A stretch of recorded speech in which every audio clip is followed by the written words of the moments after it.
मैं भारतीय जनता पार्टी के करोड़ों कार्यकर्ताओं की ओर से भाजपा के वरिष्ठ नेता और देश के प्रस्तापित किसान नेता श्रीमान बीएस येदियुरप्पा जी का सम्मान करने के लिए यहां आए हूं। मगर आज एक प्रकार से मणिकंचन योग है। ये जब तिथि तय की गोविंद कारजोल जी ने, तब मालूम नहीं था कि आज ही बंगाल के मुख्यमंत्री का शपथ विधि होगा।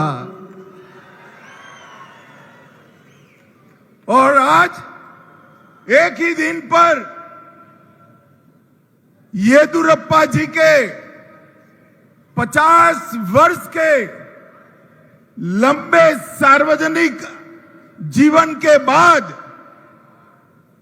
कर्नाटक, देश भर के किसान और भारतीय जनता पार्टी की 50 साल तक सेवा करने के लिए येदियुरप्पा जी के सम्मान का आज ही दिन तय हुआ है।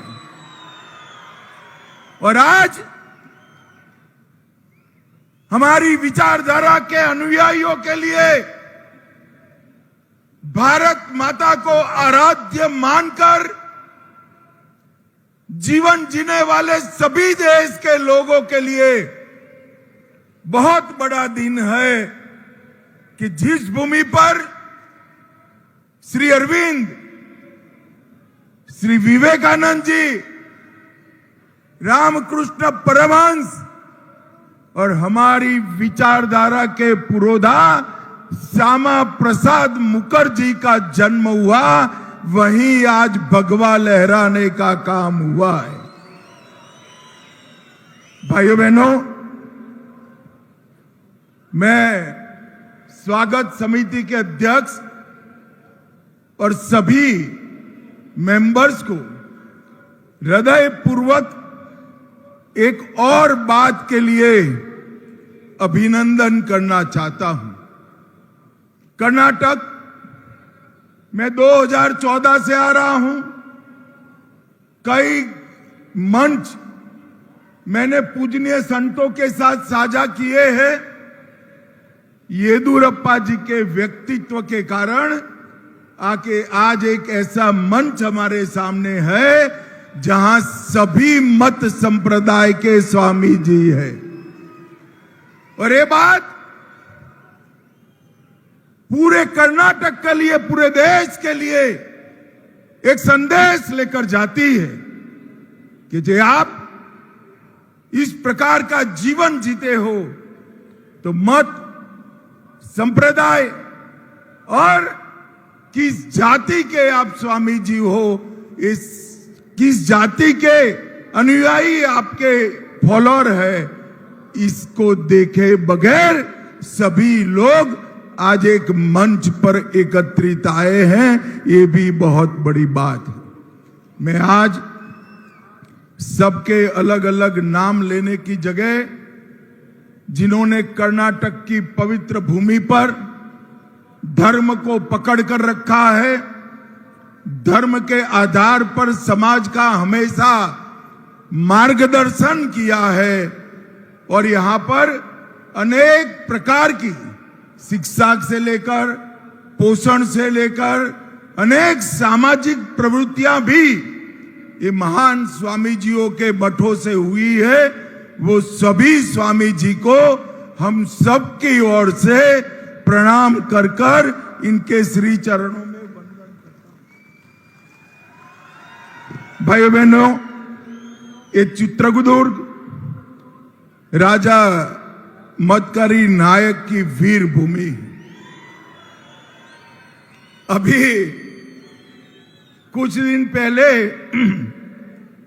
कुछ लोगों ने विवाद किया कि मैंने यहां स्मारक बनाने की बात की थी, स्मारक हुआ नहीं।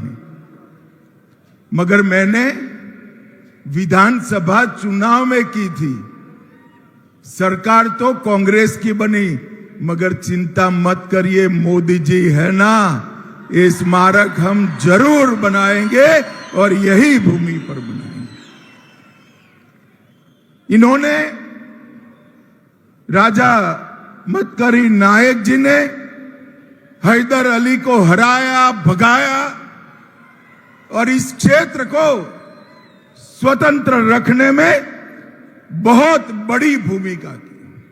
मैं आज वो महान वीर राजा मतकरी नायक को मनपूर्वक प्रणाम करना चाहता हूं।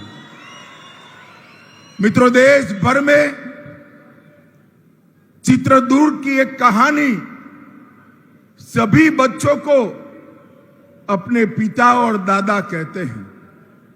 यहां पर वीर नारी ओबव्वा ने जिस प्रकार से वीरता का प्रदर्शन कर कर हैदर अली के सैनिकों को भूत चट्टा किया था, वो आज देश भर की बच्चियों के लिए बहुत बड़ा प्रेरणा का स्तोत्र है। मैं फिर से एक बार वीर ओबव्वा को बहुत मनपूर्वक प्रणाम कर कर मेरी बात की शुरुआत करता हूं। भाइयों बहनों, हमें अभी येदियुरप्पा जी को सुनना है। येदियुरप्पा जी जीवन भर हमेशा विनम्रता के साथ जिए हैं। उन्होंने भाषण का क्रम उनका भाषण मेरे पहले रखा था। मैंने कहा है आज येदियुरप्पा का दिन है, येदियुरप्पा जी का भाषण मेरे बाद होगा और मैं अंत तक सुनूंगा भी।